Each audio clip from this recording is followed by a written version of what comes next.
বাংলাদেশে থামছেই না ফাঁকা বুলি। কট্টরপন্থীদের মুখে ভারত বিদ্বেষের বিষ, আঙুল তুললে কেটে ফেলার হুমকি পর্যন্ত। দিল্লিকে সরাসরি হুঁশিয়ারি বিএনপি নেতার। মনে রাখবেন, আমরা যদি একবার লুঙ্গিটা মালকাছা মারি, দিল্লি পর্যন্ত খবর হয়ে যাবে। আর আমাদের দিকে সাম্প্রদায়িক সম্প্রীতি নষ্টের জন্য যদি আন্দোলন তোলেন, বলে রাখি সেই আঙুল কিন্তু আমরা কেটে দেব। রাফায়েল বিমানের ভয় দেখায়, আরে ভাই আছে কয়টা রাফায়েল বিমান? রাফায়েল বিমান নাকি বাংলাদেশে আসলে আমরা নাকি টয়লেট করব। তাহলে বোঝেন আমাদের টয়লেট করতে রাফায়েল বিমান লাগে, আর আপনাদের তো টয়লেট আসলে রাস্তার ধারে বসে পড়েন।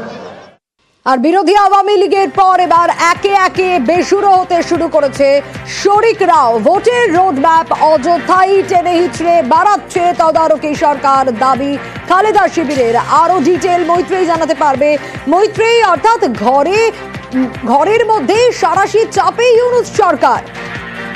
একেবারেই এই মুহূর্তে দাঁড়িয়ে ইউনূস সরকার তাদের কাছে একদিকে যেমন বিএনপি এবং এরপরে জামাতের তরফ থেকেও কিন্তু চাপ বাড়ানো হয়েছে। জামাতের প্রধান তিনি স্পষ্টতই বলেছেন যে নির্বাচন করা হবে, সেটা তদারকি সরকার জানিয়েছে, কিন্তু তার একটি নির্দিষ্ট করে দিন ঘোষণা করতে হবে। ফলে সেই দিক থেকে যাতে নির্বাচন দ্রুত করানো যায় সেই নিয়ে বিএনপির চাপ তো ছিলই, তার পাশাপাশি এবার জামাতের তরফ থেকেও পাল্টা চাপ দেওয়া শুরু হলো। ফলে একেবারে সাঁড়াশি চাপের মুখে এই মুহূর্তে ইউনূস সরকার।